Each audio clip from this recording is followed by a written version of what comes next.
O coração é o primeiro órgão do seu corpo que começa a trabalhar e o último a parar. Ele bombeia cerca de 5 litros de sangue por minuto e isso equivale a 7.200 litros de sangue ao longo de um dia. Ao longo de um ano, são 2,6 milhões de litros de sangue. E considerando que a expectativa média de vida de uma pessoa no planeta Terra é de 72 anos, um coração, em média, vai bombear 177 bilhões de litros de sangue ao longo de uma vida. Nenhuma máquina construída pelo ser humano é tão eficiente quanto ele. Eu me chamo Guilherme, eu sou professor de Biologia e te convido. Vem comigo!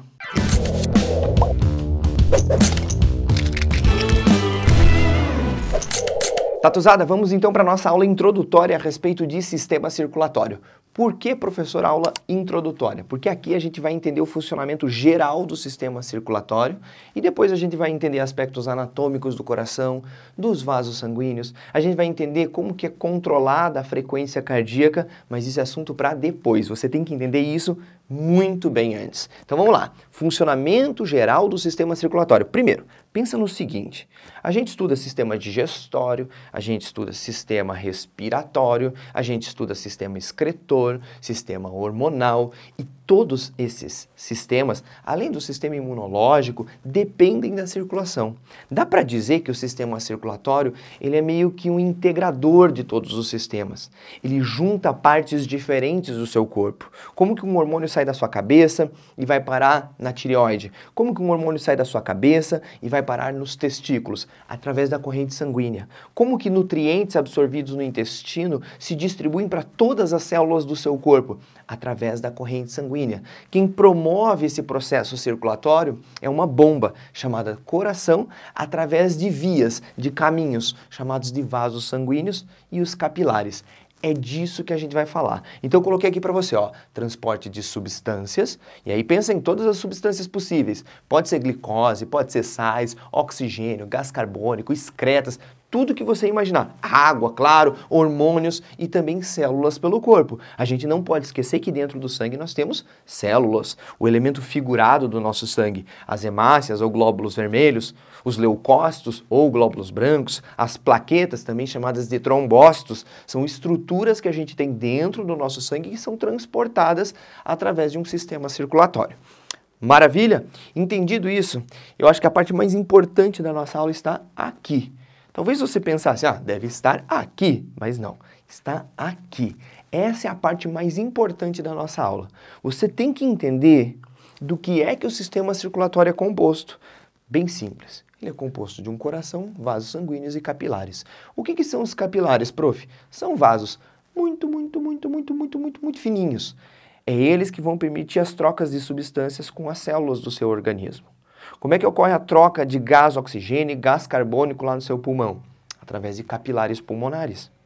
Como é que ocorre a troca de glicose, de oxigênio, de gás carbônico, de vitaminas com as suas células musculares? É através de capilares. A gente já vai estudar eles. Eu quero que você bata em cima nessa aula do coração e dos vasos. Beleza? Maravilha. O seu coração é composto por 2 tipos de cavidades. Nós somos mamíferos, nós temos um coração tetracavitário, você já estudou isso lá na zoologia, e essas cavidades são separadas em 2 grupos, os átrios e os ventrículos. Beleza? Nós temos 2 átrios e 2 ventrículos. Qual que é a diferença entre átrio e ventrículo? Bem simples, presta atenção. Átrio recebe sangue. Então lá no seu coração tem cavidades que vão receber sangue, tem cavidades que vão expulsar sangue. As que recebem sangue a gente chama de átrios e as que expulsam sangue a gente chama de ventrículos. Bem simples, depois a gente vai ver que o coração também tem outras estruturas, mas isso é só para a próxima aula. Os vasos sanguíneos também são divididos em 2 tipos, as artérias e as veias, e eu tenho certeza que você aprendeu em algum momento da sua vida que artéria carrega gás oxigênio e que veia carrega gás carbônico. Você aprendeu errado. Ou aprendeu uma coisa que é uma generalização, mas que tem suas exceções. Então, cuidado, nem toda artéria vai carregar gás oxigênio, nem toda veia vai carregar gás carbônico. Tá, todas levam em pequenas quantidades os 2, mas a gente não pode dizer que toda veia carrega em sua maioria o gás carbônico. e nem toda artéria carrega, em sua maioria, o gás oxigênio. Temos exceções? A gente vai ver essas exceções aqui e depois eu comento uma outra exceção com vocês no futuro. Mas vem pra cá. Olha só, qual que é a diferença entre artéria e veia? Artéria é vaso sanguíneo que vai sair do seu coração.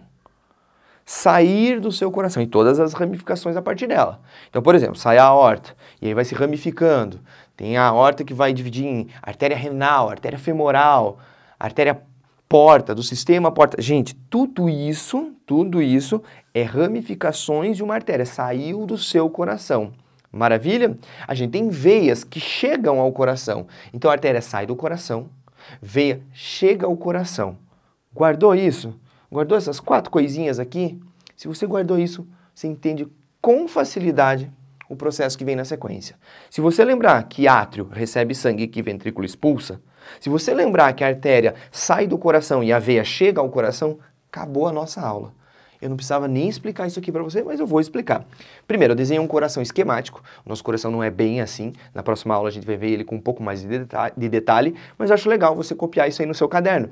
Copia o coraçãozinho aí, ó. Vamos lá, o que nós temos aqui? As cavidades superiores são os átrios, tá? Átrio direito, átrio esquerdo, não esquece que essa disposição do coração é sempre na perspectiva do dono do coração. Então imagine, eu sou o dono do coração, tá? Esse é o meu lado esquerdo e esse é o meu lado direito. Então, esquerdo, direito, beleza? Entendido isso? Átrio direito, átrio esquerdo, ventrículo direito, ventrículo esquerdo. Prof, por que o ventrículo esquerdo está mais grossinho assim? A gente já vai ver, foi proposital, tá? O que você tem que perceber nessa circulação? Que nós temos os pulmões, que na verdade ficariam ao lado do coração, né? Lembra que o coração se encaixa no meio do seu peito, numa região chamada de mediastino, e aí ao lado nós temos os pulmões, pulmão direito, pulmão esquerdo. Aqui no meu esquema eu coloquei embaixo para facilitar a nossa vida, tá? Eles estariam do lado aqui, tá? Coloquei embaixo.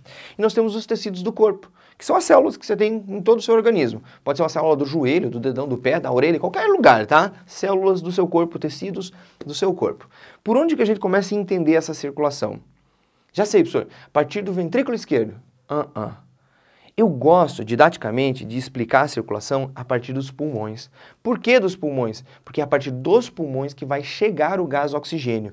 Então, tudo que está representado aqui para você, em vermelho, está representando um sangue arterial, um sangue rico em gás oxigênio. Cuidado, sangue arterial pode correr dentro de uma veia. Sério, professor, como assim? Arterial dentro de uma veia? Você já vai ver. Então, aqui chegou o oxigênio.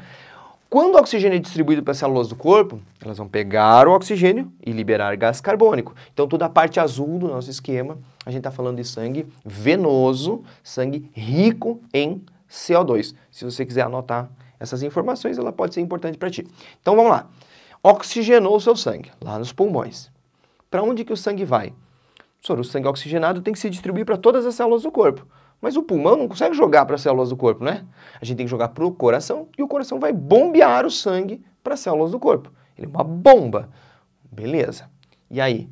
Como os pulmões estão aqui, eles vão jogar para o coração. Por onde que vai entrar sangue no coração? Lembra, quem recebe sangue é sempre o átrio. Então esse vaso sanguíneo vai vir aqui, ó, e vai cair lá no átrio esquerdo. Coisa importante, esse vaso que você está vendo aqui, ele está chegando ao coração. Olha para cá. A artéria sai do coração, veia chega ao coração. Então a gente está enxergando aqui uma veia cheia de O2. Então você perceba aqui, ó, que a veia pulmonar carrega sangue rico em gás oxigênio. Beleza? Veia pulmonar cheia de oxigênio vai ao átrio esquerdo. Maravilha. Do átrio esquerdo, contrai, vai para o ventrículo esquerdo. Não vai contrair uma cavidade por vez, tá? Existe um ciclo de contração, mas tudo bem. Ó, do átrio esquerdo vai para o ventrículo esquerdo e o ventrículo esquerdo, função do ventrículo é expulsar sangue. Vai jogar sangue para fora. Por onde? Todo vaso sanguíneo que sai do coração é uma artéria. Essa é a artéria mais importante do seu corpo, a artéria aorta. Então, a partir da aorta, nós vamos ter várias e várias ramificações até chegar nos capilares e o sangue é distribuído para todas as células do seu corpo que consomem esse gás oxigênio e liberam gás carbônico. Então, ó, veia pulmonar, átrio esquerdo, ventrículo esquerdo, saiu pela aorta, chegou nos tecidos do corpo. Maravilha. As células do seu corpo liberando CO2 vão ter um sistema de drenagem. O sangue vai saindo desses locais com muito gás carbônico e essas ramificações pequenininhas vão se juntando, formando a chamada veia cava. Percebam, ó, veia cava. Por que veia? Porque ela está chegando ao seu coração. Veias chegam ao coração. Chegam por onde? Sempre no átrio, porque é o átrio quem recebe sangue. Perceba que o nosso esqueminha ali do início matou todo o processo que está rolando aqui. Então a veia vai ao coração, chega no átrio direito, do átrio direito para o ventrículo direito expulsa sangue por onde? Por uma artéria. Sempre o sangue vai sair por uma artéria pulmonar. Então você já percebeu uma exceção interessante. Artéria pulmonar e veia pulmonar não vão carregar, como a gente imaginava, a artéria tem que carregar O2. Não. A artéria pulmonar carrega CO2 e a veia pulmonar carrega O2. Aonde que tem outra exceção, professor? Em artéria e veia umbilical, lá do cordão umbilical, na sua comunicação com a mãe. A gente vai ter uma aula sobre isso no futuro, tá? Mas beleza, então as exceções de artéria e veia aí, carregando O2 e CO2, é com relação à artéria e veia pulmonar, artéria e veia umbilical. Maravilha! A artéria pulmonar, cheia de gás carbônico, tem que ir para o pulmão para jogar o gás carbônico fora e pegar mais oxigênio. Fechou o nosso ciclo? Fechou. Eu quero comentar duas coisas com vocês antes de vocês terminarem a aula, que é a nossa cerejinha do bolo. Primeiro, incrivelmente, a gente tem uma coincidência aqui dentro da nossa circulação. Presta atenção. A nunca vai comunicar com A. A sempre comunica com V e V comunica com A. Como assim, prof? Olha para cá. Veia pulmonar comunica com átrio esquerdo, que comunica com ventrículo esquerdo, que comunica com artéria aorta, que comunica com veia cava, que comunica com átrio direito, que comunica com ventrículo direito, que comunica com artéria pulmonar, fechando o nosso ciclo. V com A com V com A com V com A. Cara, apareceu isso na sua prova. Você tem que, por exemplo, como caiu uma vez na FUVEST, falar do trajeto de uma hemácia que sai a partir do átrio esquerdo. Do átrio esquerdo, essa hemácia vem, por onde que ela vai passar? Você vai ter que fazer o caminho, vai ter que fazer esse esquema, e aí você vai colocando os nomes em sequência. Se, por exemplo, na sua sequência tiver veia com ventrículo, tá errado. Se tiver ventrículo com ventrículo, tá errado. Se tiver átrio com artéria, tá errado. Se tiver V com V, tá errado, ou A com A, tá errado. Perceba, nunca vai ter comunicação entre ventrículos. Nunca vai ter comunicação entre átrios. E nem átrio com artéria. E nem ventrículo com veia. Beleza? Perceba isso que é importante. Aí tem mais um detalhe. Ah, tem mais outro ainda. Falei que eram dois, eram três. O que é a pequena circulação e a grande circulação? A pequena circulação corresponde ao trajeto que o sangue vai fazer entre o coração e o pulmão. A gente chama isso também de circulação pulmonar. Então, entre o coração e o pulmão, ó, do pulmão para o coração, do coração para o pulmão, circulação pulmonar ou pequena circulação. Maravilha?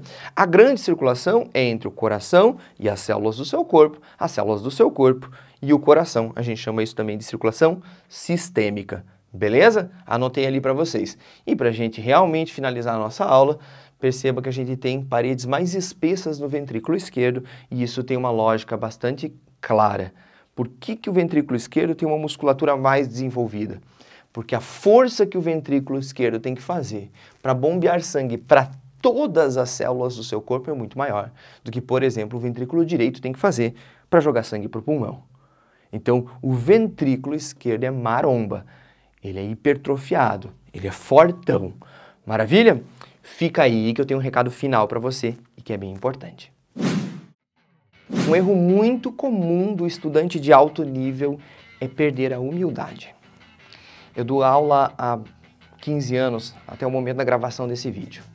E eu já me deparei inúmeras vezes com estudantes que estão nessa luta para passar no vestibular há 2, 3, 4, 5, até 6 anos, ou até mais. E uma coisa muito comum com esse estudante que está há muito tempo na batalha pela aprovação é perder um pouco a humildade e achar que sabe tudo. Achar que uma aula sobre um assunto mais simples é desprezível, que ela pode não aprender nada naquele assunto. E quando a gente se mantém humilde, quando a gente percebe que tem a possibilidade de aprender cada vez mais, o nosso conhecimento se amplifica e mais conexões são feitas. Você estabelece mais lógica em cima dos conteúdos e as coisas se tornam mais fáceis para você. Se eu, que sou professor há 15 anos, tenho que estudar muitas vezes assuntos simples, banais, para poder melhorar minha didática, para trazer uma informação diferente, por que é que você, que às vezes está há 2 anos, 3 anos no cursinho, também não faz esse exercício? Por que você não se dispõe a aprender cada vez mais? Obrigado, eu espero que você tenha gostado dessa aula e se você tem alguma coisa a dizer a respeito dela, coloque aqui nos comentários, eu ficarei muito, muito feliz em ver a sua palavra por aqui. Tamo junto? Falou!